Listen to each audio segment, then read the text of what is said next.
Eagles Entertainment. Eagle Eye in the Sky is fueled by Gatorade, the official sports drink of the Philadelphia Eagles. Anything that move, I don't care who it is. Let's go. Give me everything you got. Play fast, play hard. Let's meet these boys tonight in their house. It's party time. It's party time. Flag, here we go. Touchdown! You are listening to the Eagle Eye in the Sky podcast. Now here's your host, Fran Duffy. That's right of the week. And we're talking about setting the draft board today as the Eagle Eye in the Sky podcast, fueled by Gatorade, continues. I'm Fran Duffy, and as always, I think we've got a great show for you here on episode number 327. At the top of this week's show, we've got Chalk Talk, where I chat with a man who was a director of college scouting for 19 years with the Tennessee Titans, Blake Beddingfield. And you can find his work over at beddingfieldsports.com. And he was kind enough to join us on the show to peel back the curtain a little bit on the pre-draft process as we sit here right now. It's the second week of April. What's going on around the NFL as we're just a couple of weeks away from the NFL draft? Our board set? What kind of information are teams gathering right now? How is this year different than a normal year? We're going to hit on a lot of that right at the top of the show in Chalk Talk. But first, a couple of quick things to hit on. First up, I wanted to remind you guys to head on over to our Apple Podcast page. You know what I'm going to say? Leave us a rating, leave us a comment. If you've got a question, now's the time. Jump on, leave it right there in that comment section, and we will hit on it here in a future show. Not only does that help you get your question answered, but it also helps us in terms of making the show available to others that are looking for Eagles podcasts, X's and O's podcasts, whatever they're looking for. So any support you can give us would be greatly, greatly appreciated. Also, if you're into this show and if you're into this conversation, make sure you go listen to the Journey to the Draft podcast this week. We are talking corners early this week. Myself, Dane Brugler, Ben Fennell, we're going to highlight a bunch of the names that you've heard of and hopefully some of the names you haven't heard of in this cornerback class in the NFL draft. So make sure you go find that wherever podcasts can be found. That's the Journey to the Draft podcast. Before we get this conversation going as well, the Eagles made a couple moves last week. They were able to bring in a new player, linebacker Eric Wilson, signing a one-year deal from the Minnesota Vikings. I would give you my thoughts on Eric Wilson, but I'm going to save that for a little bit later this week. We're going to do our scouting report episode just on Eric Wilson, and I am really happy to welcome in one of my friends, one of my best friends in this business. That's Ike Reese, longtime Eagles linebacker. He's going to come on and talk all about Eric Wilson. So our resident linebacker is going to talk about our newest linebacker, and I'm excited to talk about that with Ike Reese later this week. So make sure you stay tuned to the feed. It'll drop Wednesday morning right here on the Eagle Eye in the Sky. And then the Eagles also bringing back a familiar face with running back Jordan Howard agreeing to a contract as well. So Jordan Howard comes back, and I like the addition of Jordan Howard. You can go back. We talked about it a lot here on this podcast. Whenever he's been here, I think he offers a really good complement to Miles Sanders. Now, we'll see what the Eagles decide to do at the running back position moving forward. Obviously, the offseason is not complete as we sit here at this stage, but I think when you look at what he can be as a nice complement to Miles Sanders, a between the tackles grinder, we've talked about it, right? He can set the tone early. He can finish out games. That's kind of the role that Jordan Howard can bring to a backfield. So excited to see him back in the Eagles green. That being said, let's get this one going. I'm excited for you guys to hear this conversation with Blake Beddingfield. Let's start it off right now in Chalk Talk. Let's get down to business. It's time for Chalk Talk. Well, as I teased at the top of the show, excited to welcome in longtime NFL scout, college scouting director for 19 years with the Tennessee Titans, Blake Beddingfield. Blake, thanks so much for joining us here on the show. You bet. It's my pleasure to be here. So let's first off just kind of before we get into this time of year and what's going on all around the league, give fans a little bit of insight into the role of a college scouting director and what that position entails for an NFL team. Sure. College scouting director is really in charge of all the college scouts that are usually on the road. And most teams make up of 5 area scouts that canvass the country, 2 regional scouts that usually split the country in half and oversee kind of the top players, all draftable type players. And then the director of college scouting will come in and kind of see all the top players, usually the top 150, and then tries to look at the rest of the draftable type players, organizing the scouts as they go out through the entire year, but also as we get through the draft process, whether it's the all-star games, the combine, pro days, kind of organizing where the scouts are going and making sure all the players are seen. And we kind of have all the information that we need on each individual player that the certain organization is focusing on. So how is it that, when you have the area scouts and they're going to have their long list of all their guys in their area of the country, What is it that makes a guy available, I guess, to be watched by the college scouting director? Is it a guy that reaches a certain grade? Okay, let's pass this on to the director. How does that typically work? We'll start this process in the summer before the season starts. So once this draft is over in 2021, the director of college scouting and the scouts will get together in June and July and start to evaluate for next year's draft. And that process of kind of scheduling the visits to the schools and scheduling for the area scout and the regional scout and the director really starts back in the summer when you do your summer evaluations. And that's a big part of it. But as a player kind of emerges during the year, especially if it's a high grade, meaning a 4th round grade or better, the director of college scouting is going to get out and put his eyes on that player. And then, continues to go up the chain from there, maybe a director of player personnel, general manager. But you want to have at least 3 grades on every player, 4th round and above. Especially quarterbacks, certain positions that really take precedence as well. But you're going to end up having an area scout, a regional scout, a director's grade before the general manager even sees the individual player. And then you factor in like the coaching staff as well. You're going to have, the strength staff and analytics staff. Like there are going to be so many sets of eyes. What is that like as a scouting director to try and manage that? Or is that kind of like up to the GM to kind of purse all of that out? No, it usually falls on the director of scouting, especially once we get into that. Once the season's over for the coaches and you start to get the coaches on the road, whether it's pro days, the all-star games and the combine, you have to kind of get with them and sit with them. That's probably one of my favorite parts of the job is kind of introducing them to the player and then getting their opinions on them and how they fit. I think that's a really big part of the job as a director of scouting is going to each individual position coach, coordinator, and then ultimately the head coach and finding out the fit for your organization and how this player is going to be utilized if you ended up selecting him. And what I love too about that part of it as well is when you talk to, a position coach or like I said, a strength coach, everybody has a different skill set in different ways that they're going to look at a player through different lenses. So a strength coach may notice things. You're like, man, like I've never thought about looking at it from that standpoint. And obviously a position coach, they're looking at through such a fine tooth comb for what works just for them in that room. How much of that goes into it as well? And how much time did you spend even before getting to that point in February, in March, where maybe in the summer, it's like, all right, let's catch up with this DB coach and just kind of refine what we're looking for at the position? No question about it. It's constant communication. I think it creates an open environment of communicating with the coaches and scouting staff. The personnel and scouting staffs in certain organizations kind of have a split, that there's just the personnel and then there's the coaches. I think the ones that mingle together and intertwine really have a lot of success. And I would add in the trainers and, like you said, the strength and conditioning coaches as well.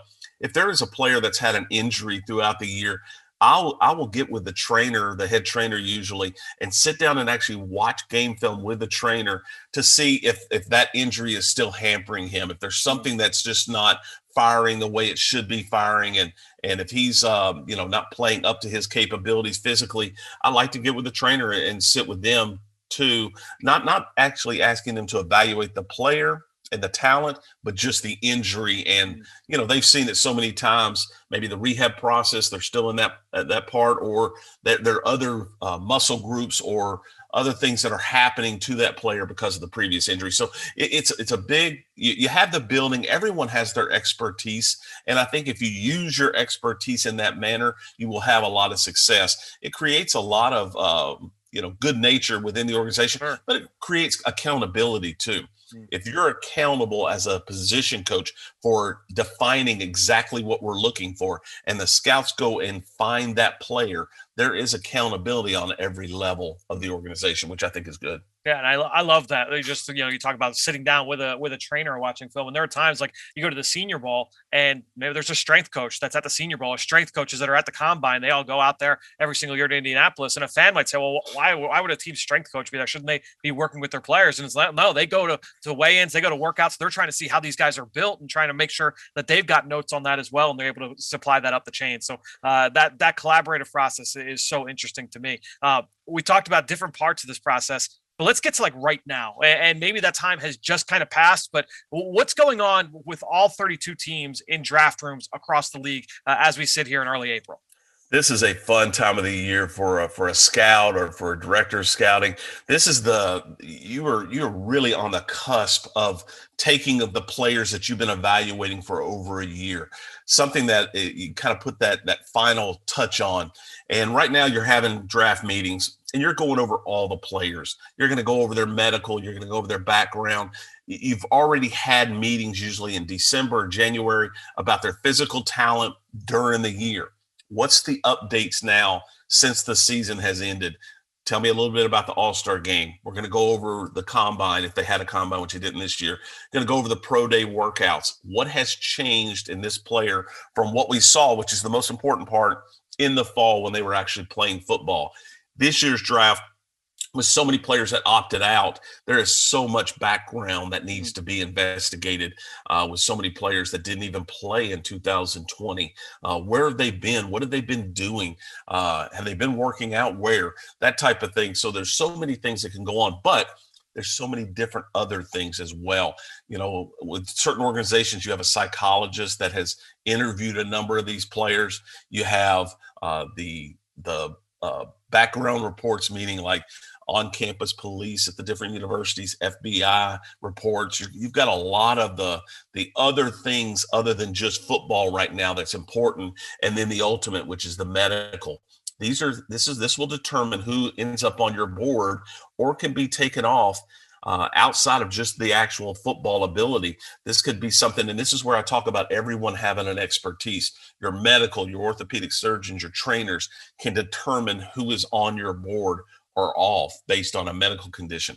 The FBI, the police, your people that are doing the investigations, calling on these individual players can sometimes determine who is on and off your board. So everyone has a role. And I think at this point of the year, it's really fine tuning that draft board. And I guess this year is so unique because a lot of that medical stuff, every team has gotten, we're talking like 5 weeks ago out in Indianapolis, those medical checks for some of the top prospects didn't happen until just this past week. What is that going to be like? I mean, if you're in those shoes, like, is that tough where this whole, maybe for the last 10 months, hey, we've had this guy where we really feel highly about this player. And then you find out 3 weeks before the draft, oh man, like he's got something that we can't clear him. We can't put him on our board. What is that going to do for teams all around the league right now? Oh, it's awful. It's awful for a scout. It's awful for a GM, coach. You put so much time and effort into evaluating a player that you start to see as a fit for your organization. And now all of a sudden he's going to be taken off for maybe a medical condition. Usually we get those updates in February. I will go each night and talk to our trainers and doctors at the combine, kind of, asking them what they've seen or heard from some of the other doctors, just to kind of get an idea. But you've spent so much time, so many resources on evaluating these players this year, to have someone taken off this late in the game. And it's going to happen. It's going to happen every year that a player you just can't take, and you have to trust the medical people that you have in place to make those decisions. And it's tough. And maybe there's a value you put on a player if it's an injury and it's a high value player that you knock him down the board a little bit and still would take him and take a risk maybe later in the draft. So obviously there will be a little bit of movement depending on how these medical checks go for these players. At what point during your career was the board like locked? Was it the week of? Was it weeks before? Was it the night before? At what point was the board locked for you guys going into a draft? I think every year, or definitely every general manager or coach, and depending on who was in charge, kind of had different rules to that. My favorite was always when it was locked early on, and I'm talking about January. Wow. And then maybe you moved a player within a position group, not jumping rounds or anything like that. That's when you make mistakes. So my favorite is when you locked it in January after the season was over, and then the subtle movements based on injuries, off the field issues that kind of came up, or maybe something that the player fit was a little bit better, but you're basically moving within a group, not jumping rounds, like I said. So, but it can change throughout the organization. Some I've been a part of where they moved a couple of nights before the draft. Yeah. And those are usually the ones that you make mistakes on. Sure. At what point is that first board like initially set? You talked about the meetings that happened over in the previous summer. Did that board, quote unquote board, not get set until like those December meetings towards the end of the season? At what point did that happen? Correct. Yeah, they usually don't get set until those December, January meetings when the actual football playing is over, and you can evaluate all the film, and that's when it's set.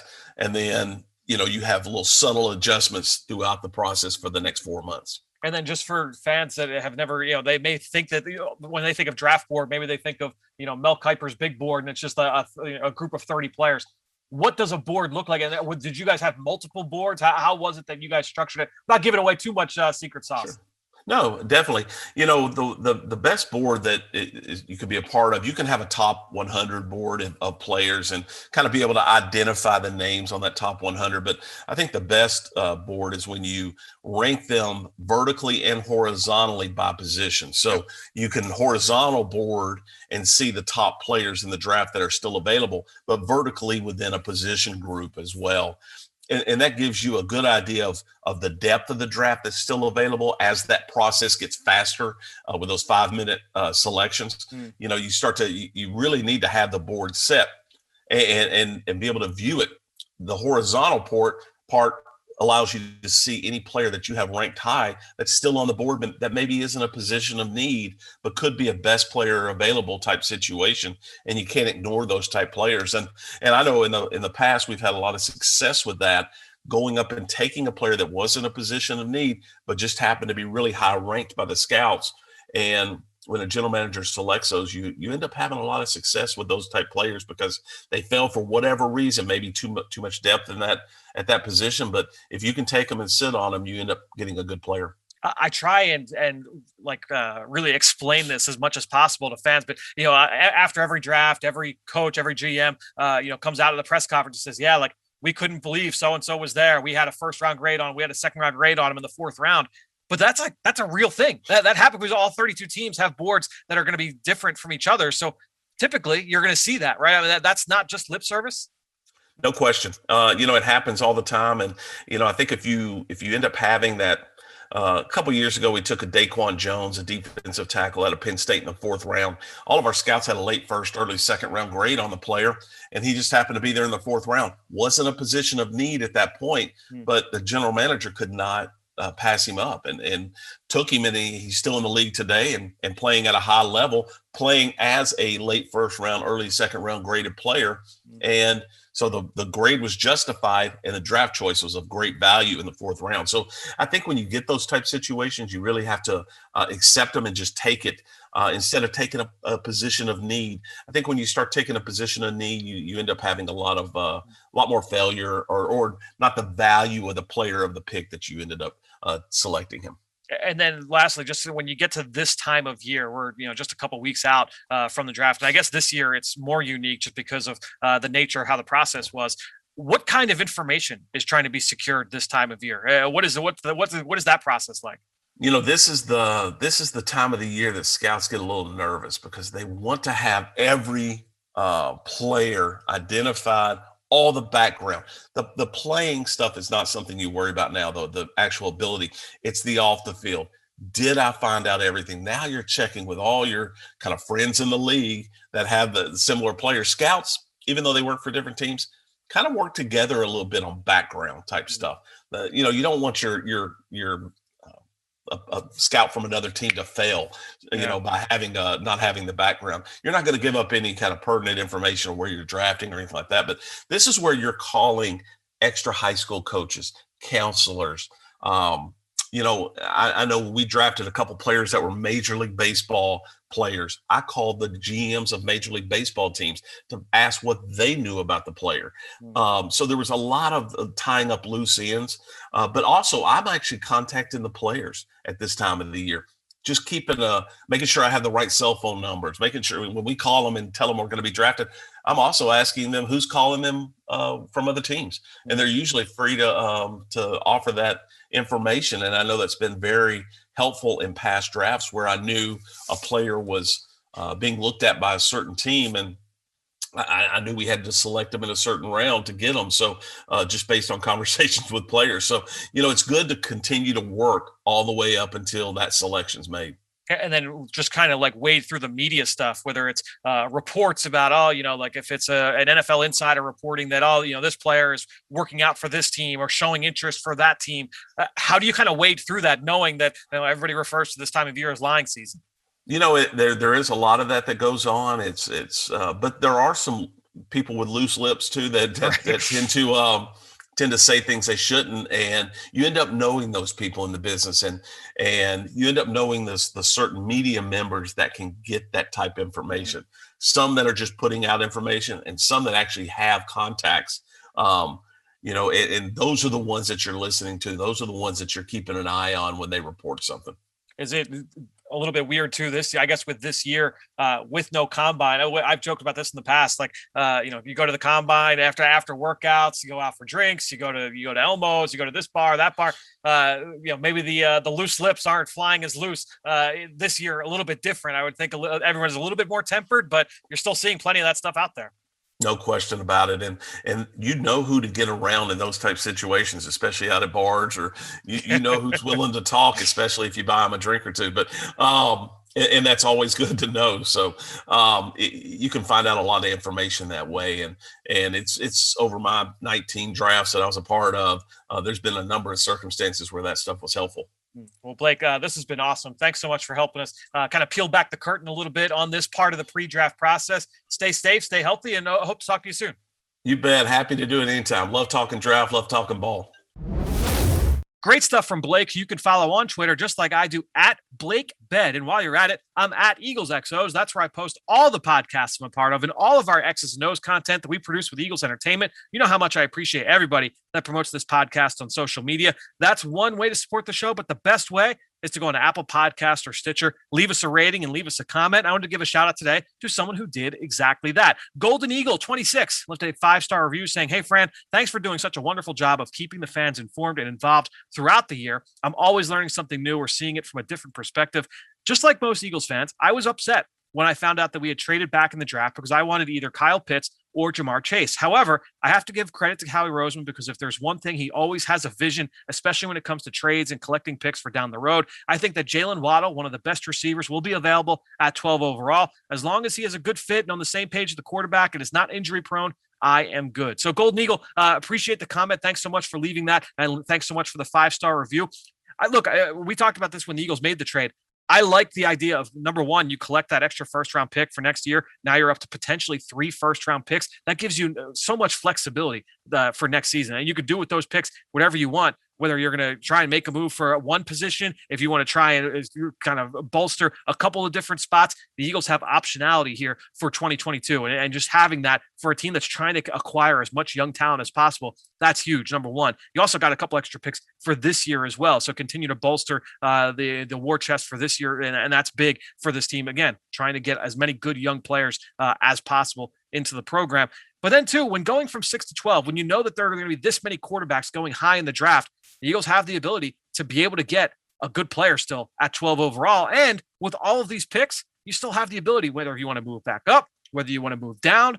I think there's going to be plenty on the table. So the Eagles can allow this board to come to them, go to a number of different directions. I think it was a really smart decision to make that move from 6 to 12. It's not always just about getting one player. You can try and get as many guys as you can.